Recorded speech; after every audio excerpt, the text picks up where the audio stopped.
अऊज़ु बिल्लाहि मिनश शैतानिर रजीम। बिस्मिल्लाहिर रहमानिर रहीम। व मिनन नासि मन यक़ूलु आमन्ना बिल्लाहि व बिल यौमिल आखिर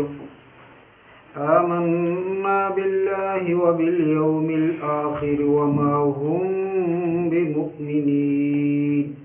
युख़ादिऊन अल्लाह वल्लज़ीना आमनू वमा यख़दऊन इल्ला अन्फुसहुम वमा यशऊरून।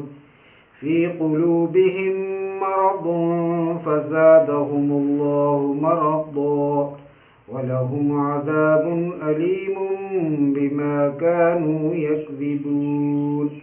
वइज़ा क़ील लहुम ला तुफ़सिदू फ़िल अर्ज़ि क़ालू इन्नमा नहनु मुस्लिहून अला इन्नहुम हुमुल मुफ़सिदून वलाकिन ला यशऊरून। सदक़ल्लाहुल अज़ीम। ये मज़मून पहले बयान किया जा चुका है कि सूरह बकरा की इब्तिदा इस बात से हुई थी कि कुरान अल्लाह ताला की वो अज़ीमुश्शान किताब है जो हर तरह के शक व शुबहा से बालातर है। उसके बाद 5 आयात में उन नेक बख्त लोगों का तज़किरा हुआ कि जो अल्लाह पर ईमान लाए, पैगम्बर इस्लाम सल्लल्लाहु अलैहि वसल्लम की नबूवत और रिसालत को उन्होंने कबूल किया और कुरान को सच्ची किताब जाना, और उनके अंजाम का भी ज़िक्र हुआ। उसके बाद 2 आयात में उन बदबख्त लोगों का तज़किरा हुआ कि जिन्होंने इन मज़कूरा अक़ाइद से इन्हिराफ़ किया, जिनको कुरान की इस्तिलाह में काफिर कहा जाता है। अगली 13 आयात में इन्हीं कुफ़ार से निकलने वाली एक और किस्म, जिनको कुरान की ज़ुबान में मुनाफिक कहा जाता है, उनका तज़किरा है। उनकी शरारतों को भी बयान किया गया। 2 मिसालों के ज़रिए से उनके बुरे आमाल को, बुरे अक़ाइद को, उनकी शरारतों को खोल कर बयान किया गया और उनके अंजाम बद का भी तज़किरा किया गया।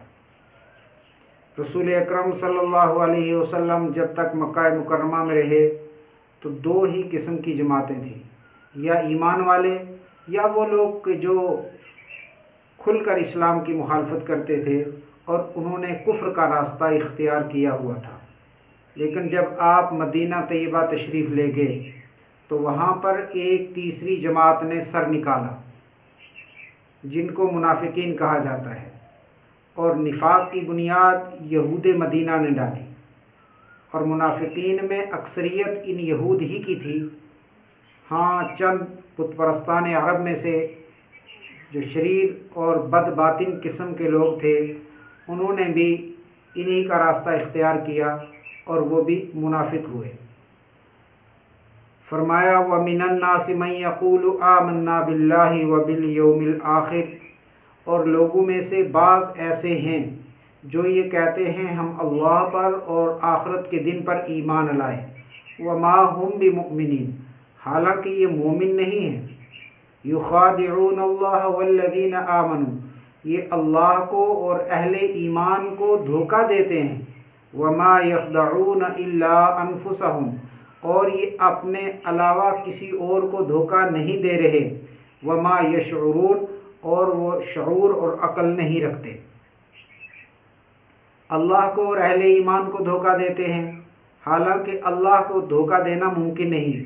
अल्लाह तो अलीमुम बिज़ाति सुदूर है और ऐसी बड़ी ताकत के मालिक हैं कि ला युअजिज़ुहु शैउन फ़िल अर्दि वला फ़िस समा, कि आसमान और ज़मीन की कोई ताकत अल्लाह को आजिज़ और बेबस नहीं कर सकती। तो अल्लाह को धोखा देना तो मुमकिन ही नहीं है। यानी अपने ख़याल से, अपने इरादे से ये अल्लाह को धोखा देते हैं। और हज़रत हसन बसरी रहमतुल्लाह अलैह ने फरमाया कि अल्लाह को धोखा देने का गालिबन इनका भी इरादा नहीं था। धोखा तो ये दे रहे थे बज़ाहिर, पैगंबर इस्लाम रसूल अकरम सल्लल्लाहु अलैहि वसल्लम को और आपके ऊपर ईमान लाने वाले सहाबाए किराम को। लेकिन जो बंदा अल्लाह के साथ धोखा करे, अहले ईमान के साथ करे, गोया कि वो अल्लाह के साथ धोखा कर रहा है, और अल्लाह को धोखा कोई नहीं दे सकता। जो ये समझे कि मैं अल्लाह को धोखा दे सकता हूँ, वो खुद एक धोखे में मुब्तला है। और पैगंबर इस्लाम को भी धोखा देना मुमकिन नहीं, इसलिए कि पैगंबर पर वही का नुज़ूल होता है और हक़ ताला जल्ल शानुहु वही के ज़रिए से पैगंबर सल्लल्लाहु अलैहि वसल्लम को मुखालिफिन की हर तरह की शरारतों से और उनकी हरकात बद से कदम कदम पर आगाह फरमा रहे हैं। तो भला पैगंबर इस्लाम को धोखा देना कैसे मुमकिन है? इसी तरह अहले ईमान, और अहले ईमान भी वो कि जिनके अंदर पैगंबर मासूम मौजूद हों, उनको कैसे धोखा दिया जा सकता है? तो फरमाया कि ये अल्लाह को और अहले ईमान को धोखा देते हैं। वमा यख़दऊना इल्ला अनफुसहुम, ये अपने अलावा किसी को धोखा नहीं देते, ये धोखा खुद खा रहे हैं, ये खुद एक धोखे में मुब्तला हैं। वमा यशऊरून, और ये इसका शऊर भी नहीं रखते, इनको इतनी भी अकल नहीं कि धोखा इनके साथ हो रहा है या जिनके साथ ये धोखा करना चाहते हैं उनके साथ हो रहा है। और एक बात याद रखें कि कुफ्र और निफाक, और ख़ासकर वो कुफ्र के जो इस्लाम की दुश्मनी में हदूद को तजावुज़ कर चुका हो, और निफाक ये अल्लाह ताला को नाराज़ करने वाले आमाल हैं। और जिस बंदे से अल्लाह नाराज़ हो जाते हैं, अल्लाह ताला उसकी अकल से साले और साले आमाल और बुरे आमाल की तमीज़ को, खैर और शर की तमीज़ को सल्ब फरमा लेते हैं। तो जाहिर सी बात है कि जब किसी की खैर और शर की तमीज़ सल्ब हो जाए तो उसको कहाँ शऊर होगा। इसीलिए फरमाया वमा यशऊरून। उलमा लिखते हैं कि जिस बंदे से अल्लाह नाराज़ होते हैं, अल्लाह उसकी अकल को सल्ब फरमा लेते हैं। फ़ी क़ुलूबिहिम मरदुन, इनके दिलों के अंदर बीमारी है, इनके दिलों में खोट है। फ़ज़ादहुमुल्लाहु मरदा, तो अल्लाह ताला ने इनकी बीमारी को और बढ़ा दिया है। कौन सी बीमारी है इनके दिलों में? कुफ्र की और निफाक की।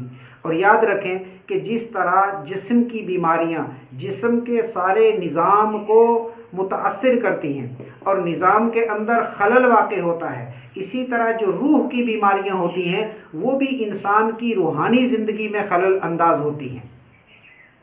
कुफ्र और निफाक ये ऐसे बदनुमा दाग हैं इंसानी शराफत के लिए, और इंसान के जिसको अल्लाह ने अशरफुल मखलूक़ात बनाया है उसके लिए बहुत बड़ा ऐब है कि बंदा कुफ्र इख्तियार करे। इसलिए कि बंदे को अल्लाह ने पैदा फरमाया, उसको अक्ल सलीम अता फरमाई और उसको जिस्मानी और रूहानी बहुत सारी नियामतों से नवाजा, जिन नियामतों की गिनती भी इंसान के बिसात में नहीं है। तो अगर ये बंदा अल्लाह के साथ कुफ्र करता है तो इससे बड़ा ऐब, इससे बड़ा बदनुमा दाग और इससे बड़ी बुराई किसी इंसान के लिए क्या हो सकती है कि वो उस मालिके हकीकी के साथ शुक्र का रवैया अख्तियार करने के बजाय कुफराने नियामत के रास्ते पर चल पड़े।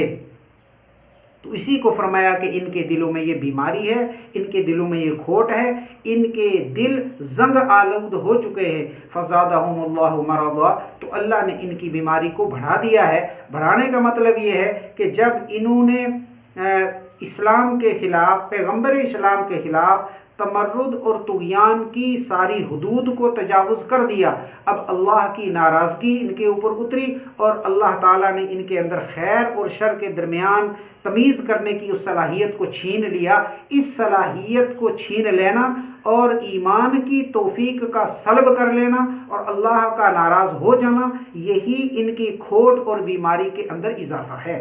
वलहुम अज़ाबुन अलीम, और इनके लिए दर्दनाक अज़ाब है। जो खुले हुए काफिर हैं उनके लिए तो फरमाया था बड़ा अज़ाब है, और मुनाफिकीन के बारे में फरमाया दर्दनाक अज़ाब है। एक दूसरे मकाम पर कुरान हकीम ने फरमाया इन्नल मुनाफिकीन फी दर्किल अस्फली मिनन नार, कि मुनाफिक जहन्नम के सबसे निचले तबके में होंगे, जहाँ पर सबसे ज़्यादा अज़ाब होगा वहाँ मुनाफिकीन को डाला जाएगा। इसलिए कि काफिर के मुकाबले में ये ज़्यादा बदतरीन होते हैं। काफिर के दिल में जो कुफ्र होता है कम से कम वो इतना तो है कि ज़बान से अपने कुफ्र का इजहार भी करता है, और मुनाफिक ऊपर से ईमान का दावेदार होता है, नमाज में भी खड़ा होता है, पैगंबर की मजलिस में भी शरीक होता है, असहाबे रसूल के साथ बज़ाहिर अपने आप को शामिल बावर कराता है, लेकिन अंदर से वो पक्का कुफ्र के ऊपर डटा हुआ है, तो यकीनन ऐसे लोग उन कुफार के मुकाबले में अल्लाह के नज़दीक ज़्यादा बदतरीन हैं कि जो कम से कम अपने कुफ्र का इजहार अपनी ज़बान से करते हैं। तो फरमाया इनके लिए दर्दनाक अज़ाब है, बिमा कानू यकज़िबून, इस वजह से कि वो झूठ बोला करते थे। निफाक की बुनियाद झूठ पर है। इससे पता चला कि झूठ बहुत बदतरीन किस्म का गुनाह है।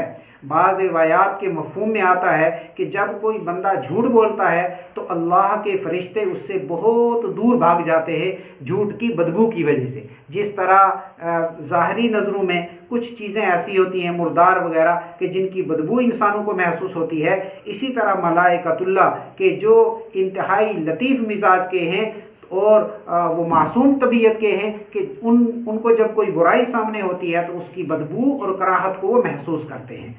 तो इस वजह से कि वो झूठ बोला करते थे, इससे झूठ की कबाहत मालूम हुई। हक़ ताला जल्ले शानहू ने फरमाया लानतुल्लाहि अलल काज़िबीन, झूठों के ऊपर अल्लाह की लानत है।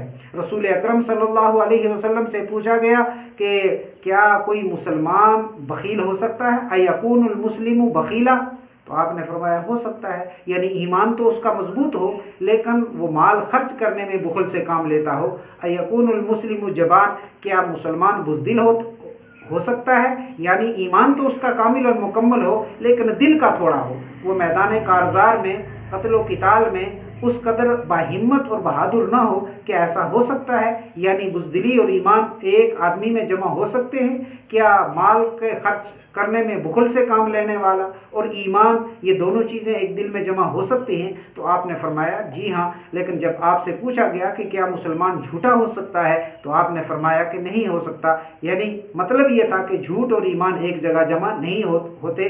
तो निफाक की बुनियाद झूठ पर है, जो इंदल्लाह बहुत बड़ा इंसानी ऐब है और ये सारे निफाक की बुनियाद है। वइज़ा क़ील लहुम ला तुफ़सिदू फ़िल अर्द, और जब इनसे कहा जाता है कि ज़मीन में फ़साद मत करो, ज़मीन में फ़साद, निफाक से ज़मीन के अंदर फ़साद का होना ये बिल्कुल ज़ाहिर है कि कोई आदमी दो चेहरे वाला हो, एक मजलिस में जाकर किसी के साथ अपनी यकसानियत को ज़ाहिर करता हो, दूसरी मजलिस में जाए तो दूसरे के साथ अपनी हिमायत का इजहार करता हो, तो यकीनन ऐसा माशरा फ़साद का शिकार होता है। तो जब इनसे कहा जाता है कि ज़मीन में फ़साद मत करो, क़ालू इन्नमा नहनु मुस्लिहून, तो ये कहते हैं कि बिलाशुबा हम इस्लाह करने वाले हैं, हम ईमान वालों के साथ भी ताल्लुक़ रखते हैं और इधर अपने जो हम मज़हब हैं कुफ़ार और मुनाफिकीन और मुशरिकीन, इनके साथ भी हमारा उठना बैठना और इनके साथ भी हमारा ताल्लुक़ है। तो हक़ ताला जल्ले शानहू ने फरमाया कि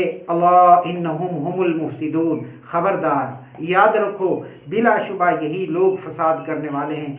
इनकी अकल इतनी मारी जा चुकी है और अकल इनकी इतनी ख़त्म हो गई है कि अब ये फ़साद को इस्लाह का नाम देते हैं।